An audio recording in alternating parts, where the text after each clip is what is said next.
vai ter então, irmãos, duas modalidades. Meus amados, abram suas Bíblias no livro de Atos dos Apóstolos, capítulo 3. Atos, capítulo 3.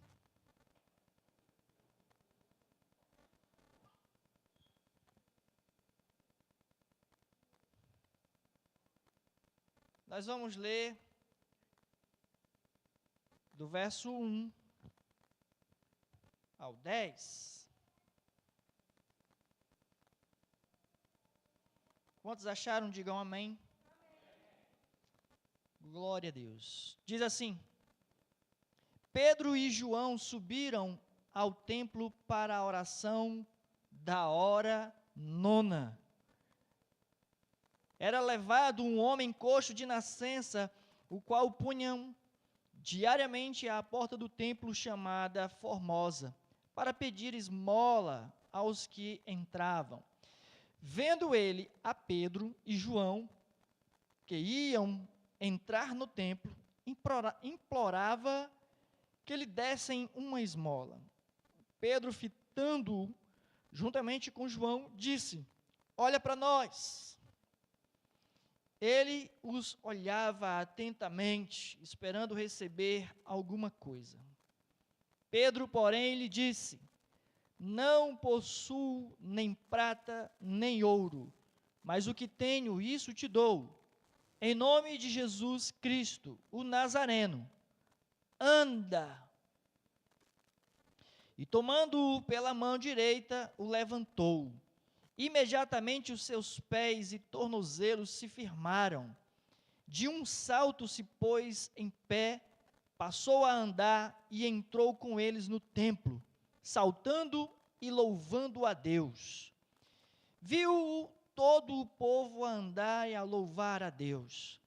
E reconheceram ser ele o mesmo que esmolava, assentado à porta formosa do templo. E se encheram de admiração e assombro por isso que lhe acontecera. Amém? Vamos orar. Feche seus olhos e ore comigo. Senhor Deus, bendito e eterno Pai, graças te damos, ó Deus, por essa noite maravilhosa na tua casa, na tua presença. Pela oportunidade que nós temos de te exaltar, de te adorar nesse lugar. Pela oportunidade que temos, ó Deus, de nos achegar a Ti nessa noite, nos achegar mais perto de Ti nessa noite. Pai, em nome do Senhor Jesus, abre o nosso coração, ó Deus, nesta noite de uma forma extraordinária, diferente. Queremos, ó Deus, a ministração do Teu Espírito Santo sobre nós. Nós te pedimos, Senhor Deus, que o Senhor possa fazer desse lugar um ambiente extraordinário, um celeiro de milagres nessa noite, Senhor. Que o Senhor possa fazer das nossas vidas uma terra fértil, para que o Senhor venha operar grandes maravilhas. É o que eu te peço nessa noite, Senhor, em o nome do Senhor Jesus. Amém. Meus irmãos, vocês acabaram de acompanhar comigo nesse texto o relato da cura de um homem coxo de nascença. Um episódio em que Pedro e João estão indo ao templo, como eles faziam de costume. E aí, tem esse momento em que tem um sujeito lá pedindo esmola todos os dias. Com base nesse relato, eu quero falar de algo extraordinário, eu quero falar de algo notável, eu quero falar de milagres. Eu falo pouco de milagres aqui na igreja. Aliás, eu até falo muito de milagres, porque o maior milagre é a conversão dos nossos corações, é o arrependimento, é o agir de Deus dentro de nós. Porém, Deus faz também milagres extraordinários, coisas maravilhosas aos nossos olhos. E eu quero abordar um pouco desse tema hoje à noite. Esse coxo, a cura desse coxo, foi um dos inúmeros milagres daquela época. Eu estava pesquisando só de relatos de milagres que Jesus operou ali, entre os não relatados e os relatados, foram mais de 40 que foram ali descritos, né, detalhados, fora os muitos outros milagres que não foram relatados. Tem milagres por parte dos apóstolos, tem milagres no Antigo Testamento, operado pelos profetas, pelos grandes homens de Deus também do Antigo Testamento. Mas esse milagre especificamente, aqui do capítulo 3 de Atos dos Apóstolos, ele tem um fator importante, porque é a partir desse milagre que Pedro toma ali, vamos assim dizer, uma ocasião importantíssima, uma oportunidade. Ele disse: eu vou trazer uma grande mensagem. Se você observar, a partir desse milagre, Pedro começa a desenvolver uma pregação que vai resultar em conversões, né? Versículo 11 em diante: apegando-se ele a Pedro e a João, todo o povo correu, foram para cima, e aí Pedro começa a falar de Jesus, que é aquele que faz realmente todas as coisas. Pedro não toma para si mérito algum, transfere tudo para Jesus imediatamente. Deixa eu falar um pouquinho novamente sobre o nosso texto. No versículo 1 diz o seguinte: Pedro e João subiram ao templo para a oração da hora nona. Pedro e João subiram ao templo para a oração da hora nona. Embora Pedro e João, agora sendo discípulos do Senhor Jesus Cristo, apóstolos do Senhor Jesus Cristo, mas eles ainda estavam ali cumprindo seus hábitos de judeus que iam normalmente ao templo fazer as suas orações, dedicavam tempo ali de comunhão com Deus. Então eles estavam indo ali como de costume. A hora nona é mais ou menos 3 horas da tarde, para nós hoje, né? E eles estavam ali nessa tarde em oração. Para algumas pessoas, de tarde é complicado. A gente combina uma oração 7h30 da noite, é complicado. Combina uma oração 10 horas da noite, é complicado, é tarde demais. Combina uma oração 6 horas da manhã, é complicado, pastor, é muito cedo. E aí, às vezes, para muita gente, a oração é complicado. Para Pedro e João não era complicado, hora nenhuma. Eles tinham realmente esse desejo de orar. Porque eu vou fazer uma afirmação importante para mim e para você agora, irmão. A oração, ela é um precursor de milagres. Às vezes a gente deseja milagres acontecerem nas nossas vidas. Às vezes nós desejamos sermos usados por Deus. Senhor, eu queria muito ser instrumento nas tuas mãos para operar milagres na vida das pessoas. Mas a gente está ocupado demais para orar. A gente está cheio de muitas atividades para orar. Eu afirmo novamente, a oração ela é um precursor para milagres acontecerem. Então Pedro e João estavam indo ao templo para mais uma vez estarem com Deus em oração. Antigamente, vamos assim dizer, antes desse momento, eles estavam 24 horas com Jesus, numa caminhada com Jesus. Jesus agora tinha sido crucificado, ressuscitado, e já tinha ido assunto aos céus, né? Subiu, voltou para o Pai. E ainda assim, quando Jesus sobe ao Pai, Jesus diz: fique aí em Jerusalém, até que do alto sejais revestido de poder. Mas eles ficaram orando. Eles ficaram orando. Você pode conferir isso no capítulo 1 aqui de Atos dos Apóstolos. Ficaram orando até receber do alto, serem revestidos do alto com o poder de Deus. E aí nesse capítulo 3, você pensa assim: eles foram revestidos de poder. Agora eles não precisam mais ir para a igreja, né? Estavam aqui no capítulo 3, aonde? Indo para a igreja orar.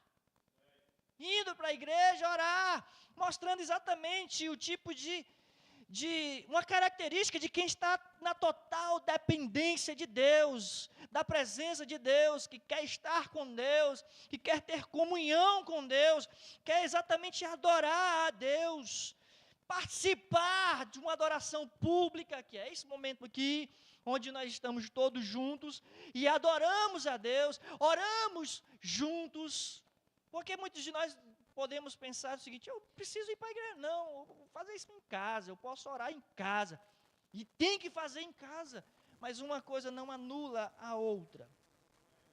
Então eles estavam ali buscando comunhão com o Senhor.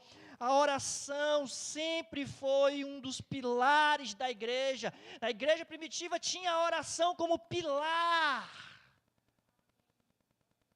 O texto de Atos dos Apóstolos diz que eles perseveravam em oração, no partir do pão, nas orações. Era um pilar da igreja, a vida de oração.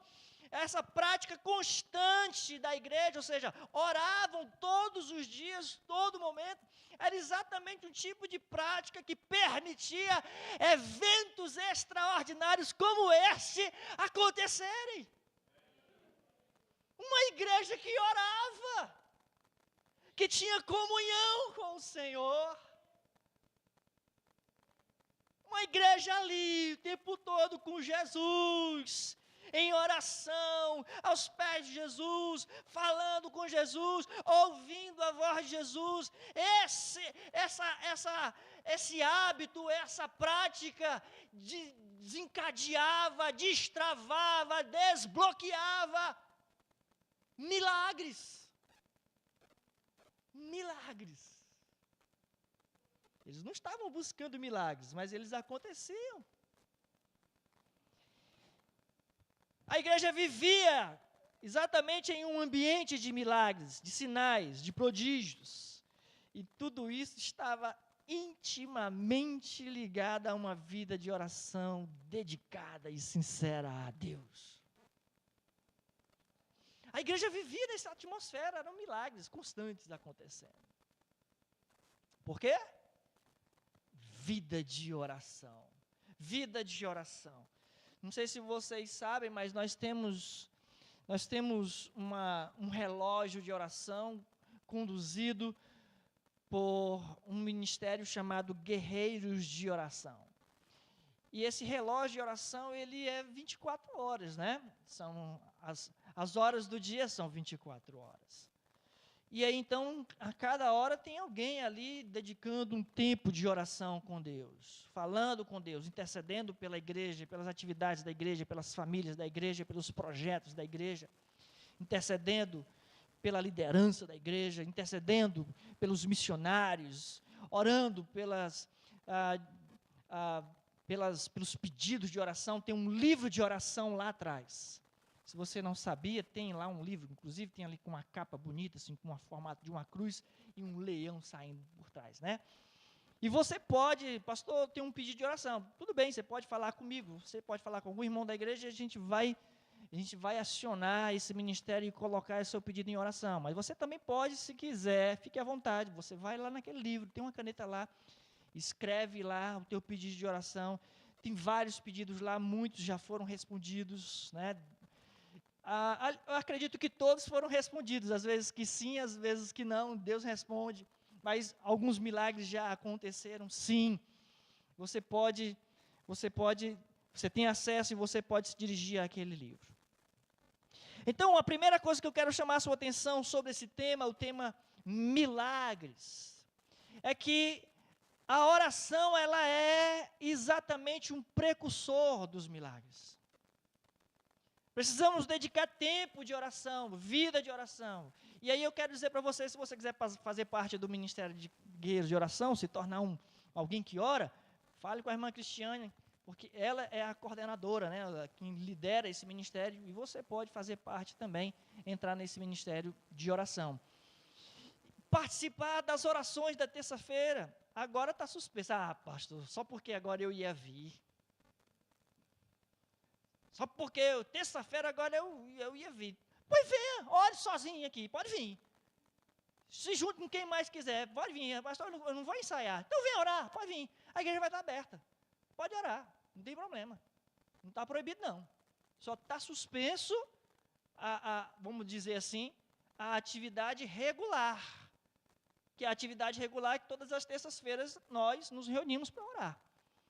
E aí, mas se você disser assim, pastor, eu ia vir agora terça-feira, mas foi suspenso, está convidado, viu, irmão? Está liberado, pode vir, não tem problema, não está proibido, não. E aí, em janeiro, quando voltar, você também pode continuar orando. Tá bom? Você pode continuar. E você pode continuar orando na sua casa. Você pode continuar exatamente tendo essa comunhão com Jesus. Porque eu creio que Deus está levantando pessoas aqui para serem usadas por Deus, criando cada vez mais um ambiente de milagres no nosso meio. Amém, irmãos? Então, veja o versículo 2. Era levado um homem coxo, de nascença. Coxo significa uma pessoa deficiente, suas pernas, deficiente física. Coxo de nascença, o qual punham diariamente à porta do templo, chamada Formosa. As pessoas conduziam esse homem, alguns amigos, sei lá, alguns bons samaritanos, levavam esse homem para uma localidade ali, uma localização, à porta da entrada do templo, para ele pedir esmolas àqueles que estavam vindo para o templo, adorar a Deus, iam passar exatamente na frente dele e ele tinha a oportunidade de pedir. Então, todos os dias, algumas pessoas levavam ele para lá. Era costume, naquela época, das pessoas levarem os coxos, os cegos, os mendigos de maneira geral, levavam para a porta do templo, para lá eles pedirem. Porque era exatamente um tipo de lugar considerado, e eu diria que ainda hoje é, um lugar considerado interessante, porque as pessoas, quando estão indo para o templo adorar, elas parecem que estão mais quebrantadas nos seus corações, estão mais dispostas a serem generosas, a ajudar aos necessitados. É igual no Natal. O Natal está chegando aí, todo mundo se sente mais quebrantado para ajudar, para presentear, para fazer uma boa ação. Meu irmão, tinha que ser todos os dias. Ainda bem que pelo menos no Natal isso acontece. Ou quando alguém está indo para a igreja. Ainda hoje, se você for aí em algumas catedrais, você vai encontrar pessoas no caminho pedindo esmola, porque é um lugar onde vão encontrar gente com o coração quebrantado, gente mais dispostas a serem generosas com o seu próximo. E aí esse sujeito aqui, o coxo, estava num lugar porque era um lugar apropriado para isso, para pedir esmola. Ele não estava atrás de milagre. Ele queria a ajuda financeira para se manter. Só que nesse caminho que ele encontra com quem? Pedro e João. Os versículos 6, 7 e 8, observe lá. Pedro, porém, lhe disse: não possuo nem prata nem ouro. Pedro, liseira, né? Botou a mão no bolso, rapaz, não tenho nada, queria muito ajudar esse cara, mas eu não tenho nada. Pedro, porém, lhe disse: não possuo nem prata nem ouro, mas o que tenho, isso te dou. Em nome de Jesus Cristo Nazareno, anda. E tomando-o pela mão direita, o levantou, imediatamente os seus pés e tornozelos se firmaram, de um salto se pôs em pé, passou a andar e entrou com eles no templo, saltando e louvando a Deus. Pedro não só lhe ministrou a cura, o camarada ficou em pé, disse: vamos entrar na igreja, vamos adorar Jesus. Vamos lá para dentro. Porque ele não entrava, ele ficava só lá na porta, do lado de fora, pedindo. Foi curado. Vamos aqui para dentro. Enfim, Pedro não tinha ali dinheiro para oferecer, não tinha recurso financeiro para oferecer àquele mendigo, mas Pedro tinha algo melhor. Diga, algo melhor. Melhor do que dinheiro. Pedro tinha algo melhor para oferecer. A cura daquele homem coxo foi uma cura instantânea, imediata, naquele exato momento, diz o texto do versículo 7, imediatamente os seus pés e tornozelos se firmaram, imediatamente. Não foi assim: vamos lá, eu te ajudo, bora, vamos, forçando a barra ali da cura, né? Dando aquela ajudinha para Jesus. Vou ajudar Jesus aqui nessa cura. Imediatamente, os seus pés e tornozelos se firmaram. A cura foi instantânea. O homem foi curado instantaneamente. E acompanhou a João e a Pedro, entrando no templo, adorando ao Senhor, gritando, louvando a Deus com saúde. Imediatamente. Instantaneamente. Mas o que eu quero chamar a sua atenção é exatamente para essa questão do milagre. Olhando para a vida de Pedro e de João, especialmente a de Pedro, que disse: eu não tenho prata, eu não tenho ouro. Mas Pedro queria oferecer alguma coisa, porque Pedro tinha alguma coisa para oferecer, amém? Pedro tinha alguma coisa para oferecer, algo melhor do que dinheiro. Aleluia. Eu quero chamar a sua atenção para algo muito importante aqui. É o amor à pessoa, porque Pedro, ao olhar para aquele homem, ele está demonstrando amor pelas vidas, pelas almas. É o amor ao homem, também o amor a Deus. E ali você percebe que estão caminhando com mãos dadas. O amor ao necessitado e o amor a Deus. Por que amor? Deus ordenou que nós saíssemos a levar vida aos mortos, fazer com que os coxos andem, com que a vista dos cegos sejam restauradas, que os pobres sejam evangelizados. Foi ordem do Senhor Jesus Cristo. Amem essas pessoas fazendo isso por elas. E amor a Deus, porque quando nós obedecemos aquilo que Deus ordenou, estamos também demonstrando amor por Ele.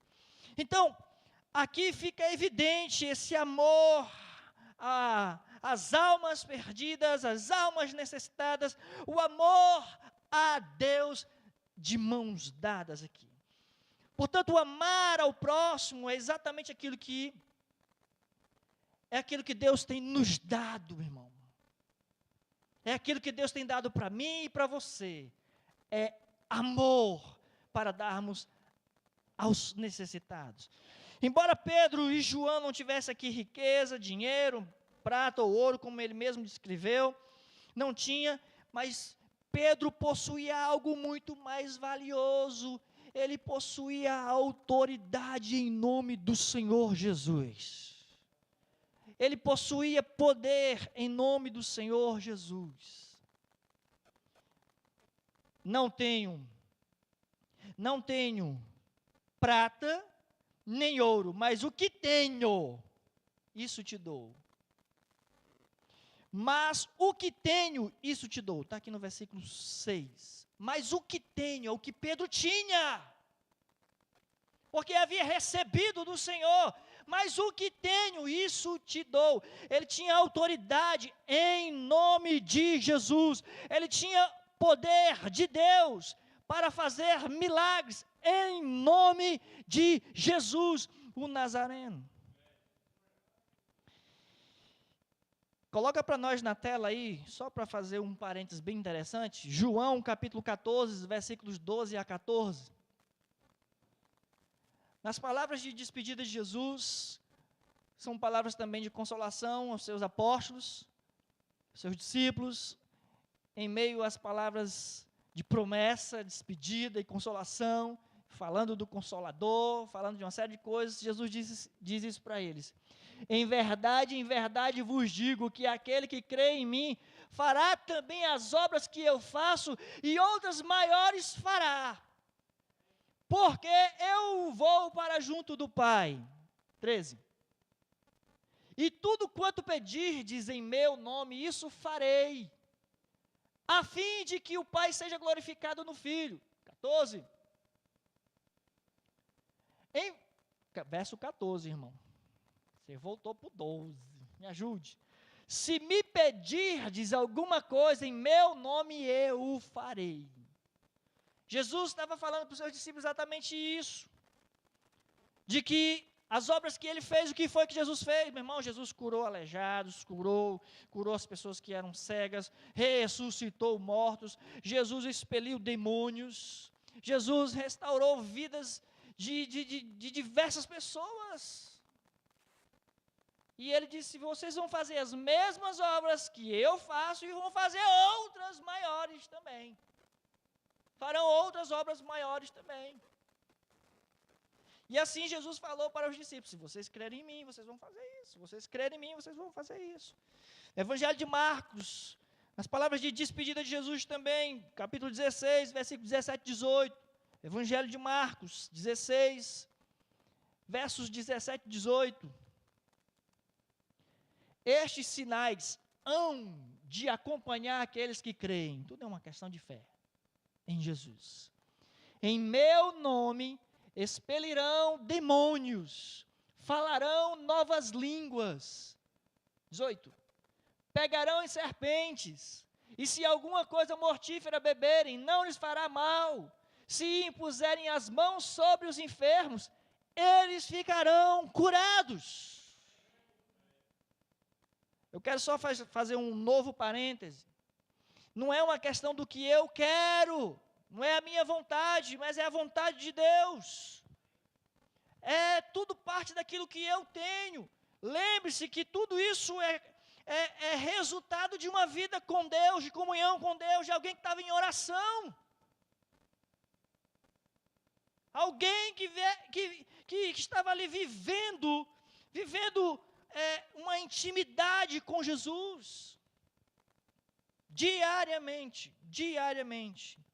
Portanto, o que Pedro e João, o que eles na verdade fazem ali, eles estão ali revelando que o verdadeiro tesouro está exatamente na capacidade que nós temos de compartilhar o que Deus tem nos dado, meus irmãos.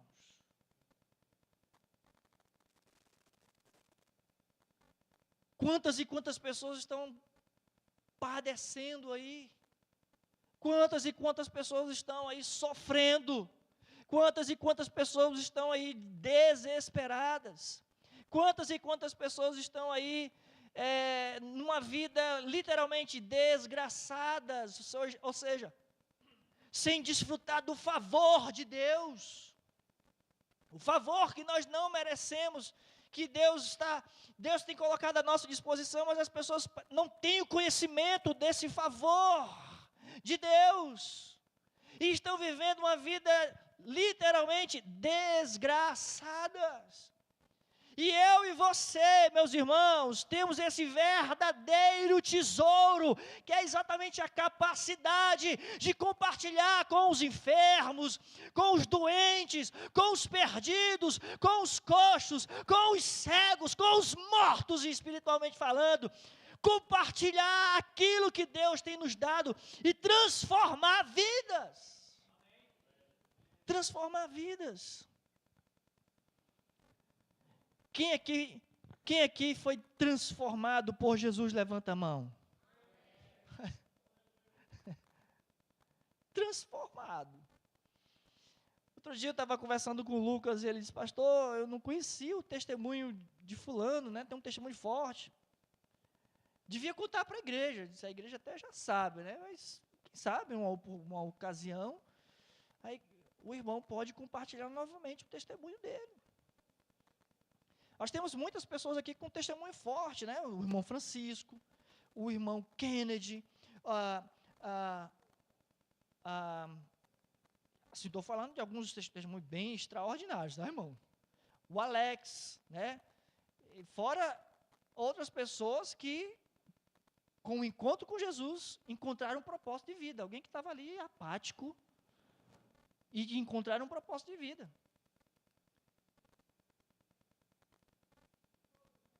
Todos, na verdade.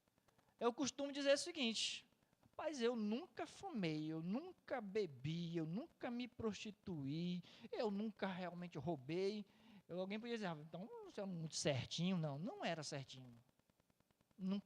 Nunca fui certinho.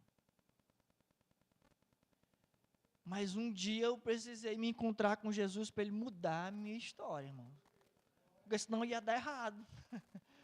Ia dar errado, não tem como dar certo aquilo que não está certo. Não tem como dar certo aquilo que não está certo. Mas enfim, eu e você, irmãos, possuímos isso. Deus tem nos dado poder. Por isso, quando Pedro diz, não possuo prata, não possuo ouro, mas o que tenho te dou. Em nome de Jesus o Nazareno, anda. Eu quero que você saiba, irmãos, que a cura que esse homem recebeu não foi apenas uma cura física. Porque às vezes a gente dá maior importância à cura física. Mas ele também foi restaurado interiormente. Você vê que ele pedia esmola do lado de fora. Talvez ele nunca tivesse entrado dentro do templo. Isso mostra que ele vivia à margem, ou seja, vivia marginalizado. Eu não estou dizendo que ele era um marginal, porque no sentido pejorativo da palavra, como nós conhecemos, porque a gente associa marginal às pessoas de má índole, né? Umas pessoas ruins, de defeito de caráter. Mas o marginal é exatamente aqueles que vivem à margem da sociedade. São excluídos. E ele vivia assim. Não conseguia participar daquilo que todas as pessoas participavam. Ao receber a cura, a primeira coisa que Pedro pega ele pela mão e leva ele para onde, irmão? Vamos para dentro da igreja.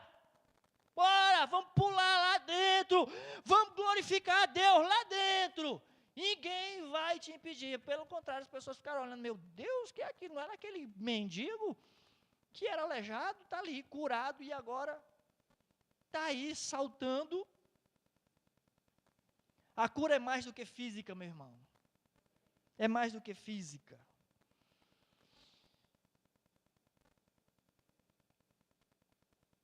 Também quero dizer algo importante. Algumas pessoas podem dizer o seguinte, pastor, esses milagres aconteceram? Eles aconteceram. Bota aqui Atos capítulo 4, versículo 16. Se você quiser abrir na sua Bíblia, é só virar uma página. Já dá em cima.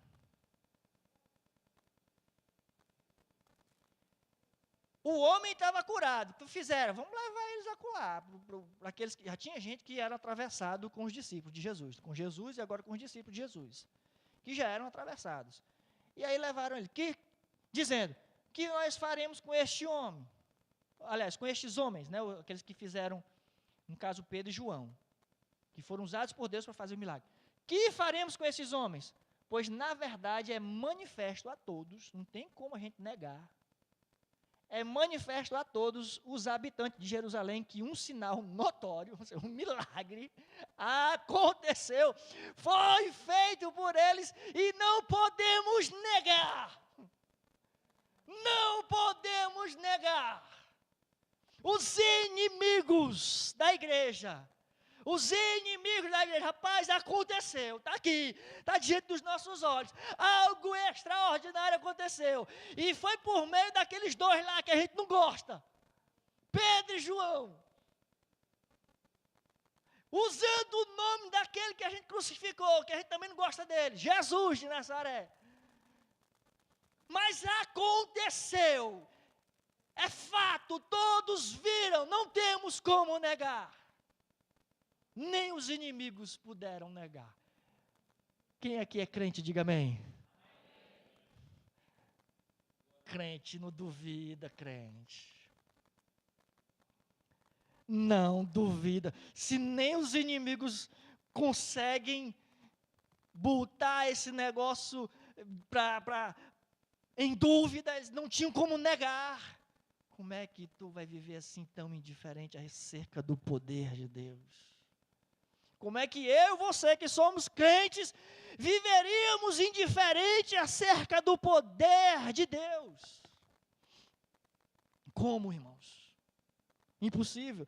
Então, milagres acontecem. Olha para a pessoa que está do seu lado e diga para ela assim, milagres acontecem. milagres acontecem.